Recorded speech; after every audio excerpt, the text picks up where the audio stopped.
అందరూ అప్పులు లేకుండా బతకాలి. లేదా అప్పుల పాలయ్యే రాశులు అట్లేమన్నా ఉంటుందా?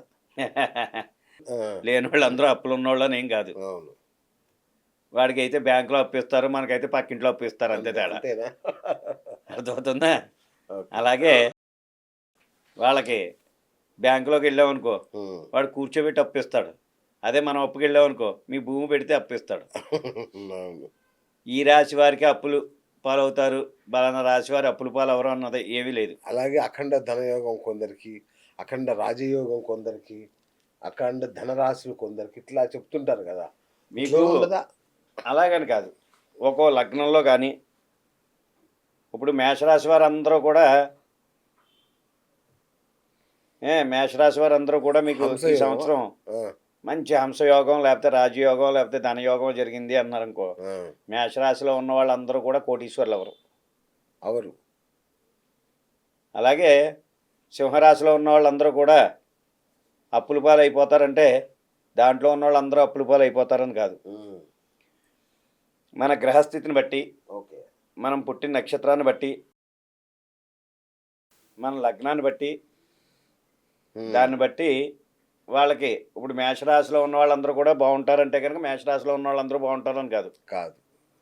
మళ్ళీ దానిలో వాళ్ళ వాళ్ళ దాంట్లో లగ్నము లగ్నం ప్రధానం. లగ్నం ప్రధానం. అచ్చచ్చచ్చా! ఆ తర్వాత వాళ్ళు పుట్టుకిన నక్షత్రం. నక్షత్రాన్ని, లగ్నాన్ని ఇవన్నీ టాలీ వేసుకుని ఏ విధంగా ఉంటుంది? వీళ్ళకి ఓకే. ఏదైనా కలిసొస్తుందా లేదా? హ్మ్. ఇంకా ఏవైనా ఇబ్బందులున్నాయా?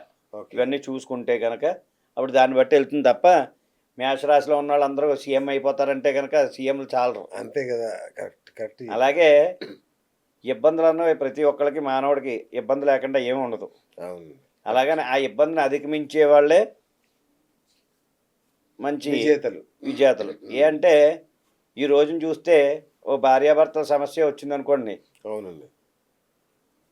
ఆ భార్యాభర్తల సమస్య వచ్చింది. అది ఇదివరకైతే గనక అటువైపు అత్తగారితోనో, లేకపోతే మామగారితోనో, లేకపోతే ఇటువైపు తల్లిదండ్రులతోనో ఎవరో ఒకళ్ళతో అవును. చెప్పుకునేవారు. అవును. ఇప్పుడదేం లేదు. భర్త ఇలా అనేసరికల్లా భార్య ఎళ్లి మందు తాగేస్తుంది. భార్య అలా అనేసరికల్లా భర్త ఎళ్లి మందు భర్తలే తాగేస్తున్నాడు. మనలాగా. ఇంత అన్యాయం అండి అసల. అలాగా ఇది మానవ జీవితం అనేది, హ్మ్. మానవ జీవితం అనేది రావడమే కష్టం. అవును. ఒక కుక్క బతకవని, ఒక మేక బతకవని, అవును. లేదా ఒక పంది బతకవని, ఇలా మిగతావన్నీ కూడా జీవరాశుల్లో ఎవరికీ కూడా జ్ఞానము, అలాగే మాట్లాడటము, హ్మ్. కష్ట నష్టాలు తెలియదు. ఇవన్నీ కూడా తెలియకుండా ఉండేది వాటిలికే. అందుకనే పశు సంరక్షణ అంటారు ఆటిల్ని. అవును. పశువులు వాటిని సంరక్షిస్తూ ఉండాలి. మనమే సంరక్షించాలి. అయితే అన్నీ తెలుసున్న వాళ్ళం మనం ఒకళ్ళకొకళ్ళ కోసం మనం కొట్టుకు చస్తున్నామాట. హ్మ్. భార్య అది సంపాదించిందని, భర్త ఇది అవును. సంపాదించేశాడని, అవును. వాళ్ళు ఇలా చేశారని, వాళ్ళు అలా చేశారని, పక్కింట్లో అన్నగారు బాగుపడ్డాడని, ఇలా కొట్టుకు చచ్చేది ఎవర్రా అంటే మనమే. మనమే మళ్ళీ. మానవ జీవితం ఇచ్చింది మనం ఉన్నంతకాలం కూడా సంతోషంగా. అవును. నలుగురితో కలిసి సంతృప్తిగా ఉండి, మనకిచ్చిన జీవితానికి మనం దాని యొక్క విలువల్ని కాపాడుతూ, మన సాంప్రదాయాన్ని మనకు తల్లిదండ్రులు ఇచ్చిన సాంప్రదాయాన్ని కాపాడుతూ, ఆ విధంగా ఎవరైతే ఆచరిస్తారో హ్మ్. వారికి పునర్జన్మ అనేది ఉంటుంది. ఓహో! పునర్జన్మ ఉండకూడదంటారు కదా గురూజీ? ఉండాలి. అవునా? ఏవండీ ఇవాళతో ఇవాళ అయిపోయింది. హ్మ్. రేపొద్దున మన సంసారం నిలబడాలంటే ఇంకోటి మళ్ళీ పుట్టాలి కదా! హ్మ్. హ్మ్. హ్మ్. ఇదంతా కూడా సైక్లింగ్. ఓకే. పునర్జన్మ ఉండకూడదనుకుంటే గనక ఈశ్వరుడి యొక్క ఆత్మస్థైర్యం. ఆ అవును. ఈశ్వరుడిలోకి అర్పితం అయిపోవాలి. ఓకే. ఈ రోజున అంతటి వాళ్ళు ఎవరు లేరు. కష్టం.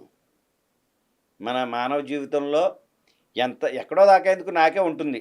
ఇవాళ పక్కింట్లో ఎవరో ఏదో కొనుక్కున్నారనుకో, మన ఇంట్లో కూడా అది ఉంటే బావుంటుందేమో.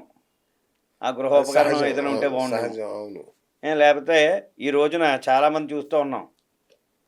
ఎవరైనా కొనుక్కుంటూ ఉంటే మనం బాధపడుతూ ఉంటాం. అవును. ఎవరైనా తింటూ ఉంటే మనం బాధపడుతూ ఉంటాం. అవును.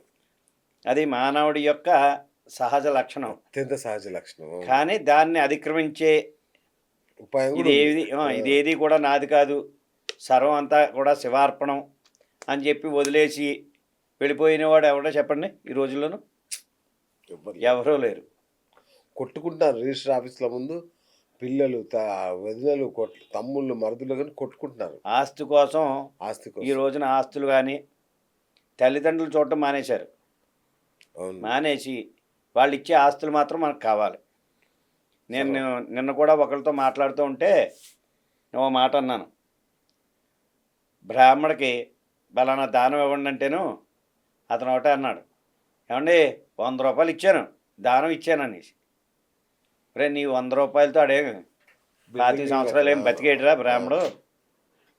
ఆ, నువ్వు ఇచ్చే 100 రూపాయలతో వాడు 25 సంవత్సరాలు ఏం బతికేయడు. ఉమ్, మనం దానం చేస్తున్నాం, ధర్మం చేస్తున్నాం, దాన్ని మళ్ళీ మనం వాళ్ళకి ఇచ్చేసాం, వాళ్ళకి అది చేసామని మనం చెప్పుకుంటే కనుక అక్కడితో ఆ దాన ధర్మాలు పోయినట్టే. అంతే కదా. ఈ రోజున చాలామంది చూస్తూనే ఉన్నారు, ఎక్కడ చూసినా సరే ఏదో కొంత దానం చేయడం, అవును. ఎవరికో ఒకరికి, దానికోసం ఒక 20-30 ఫ్లెక్స్లు వేయించడం, అస్సలు అవును. లేదా ఒక 100 పోస్టులు పెట్టి మొన్నగా 3 భోజనాలు పెట్టాడండి వీడు, లేకపోతే 3 అరటిపళ్ళు ఇచ్చాడండి. అవును. మన కరోనా టైంలో నిజంగా చూస్తే అన్నామని కాదు, చాలామంది చాలా దానాలు చేసి ఫోటోలు దిగిన వాళ్ళు ఉన్నారు. అవునండి. అవును. అలాగా ఏదైనా సరే ఆ, మనం దానం చేసింది ఈ చేతితో దానం చేస్తే ఆ చేతికి తెలియకూడదన్నారు. తెలియకూడదు. అవును. Correct correct. ఇదివరకు కర్ణుడు అలాగే స్నానం చేస్తూ ఉన్నట్ట, నలుగు పెడుతున్నారు, నూనె అది పెడుతున్నారు, నలుగులు పెడుతున్నారు. ఒక బ్రాహ్మడు వచ్చి, అయ్యా నేను చాలా కష్టకాలంలో ఉన్నాను, ఏదైనా దానం చేయండి అన్నట్ట. ఉమ్, గబగబా ఆ ఎడం చేతిలో ఉన్న నూనె గిన్నె తీసుకెళ్ళి ఆ బ్రాహ్మడికి, ఆ నలుగు పెట్టే గిన్నె తీసుకెళ్ళి ఆ బ్రాహ్మడికి ఇచ్చేశాడు. బా. ఏమండి దానం చేసేది కుడి చేతితో చేయాలి కదా, మీరు ఎడం చేతితో అలా ఇచ్చేసారేటని అడిగట్టు అక్కడ ఉన్నవాళ్ళు. ఆ, ఈ ఎడం చేతిలోంచి కుడి చేతిలోకి వచ్చే లోపల నా మనసు మారిపోతుందేమో, ఈ బ్రాహ్మడికి ఇంత వెండి గిన్నె ఎందుకు, బంగారపు గిన్నె ఎందుకని, బా అందుకే ఎడం చేతితోనే ఇచ్చేసాను అన్నట్టు. బా బా బా బా. అలాగా దాన ధర్మాలు చేసేవి ఏవైనా సరే మనం చేసినవి ఎదట వాళ్ళు చెప్పుకోవాలి తప్ప మనం చెప్పుకుని ఫ్లెక్స్లు వేయించుకోకూడదు. అవును. అది దాని విధానం. Right. Hi friends, thank you for watching this video. ఈ వీడియో కనుక మీకు నచ్చినట్లయితే దయచేసి లైక్ చేయండి, షేర్ చేయండి. ముఖ్యంగా మా ఛానల్ 24/7 న్యూస్ టీవీని సబ్స్క్రైబ్ చేసుకోండి. ఆ తర్వాత మీ విలువైన అభిప్రాయాల్ని, మార్పులు, చేర్పులు, కావాల్సిన వీడియో ఏమన్నా ఉంటే మన వీడియో కింద కామెంట్ సెక్షన్లో కామెంట్ రూపంలో తెలియజేయండి. నమస్కారం, సాయిదంచిక మాట్లాడుతున్నాను. ప్లీజ్ సబ్స్క్రైబ్, షేర్, లైక్ చేయండి 24/7 టీవీ ఛానల్. హాయ్ నమస్తే, నేను మీ Sonia Akula. Please subscribe to 24/7 news TV. Hi అండి, అందరికీ నమస్తే. నేను Mankota Prasad. Please do subscribe 24/7 news TV. Political, entertainment and infotainment updates కోసం like, share, subscribe 24/7 news TV.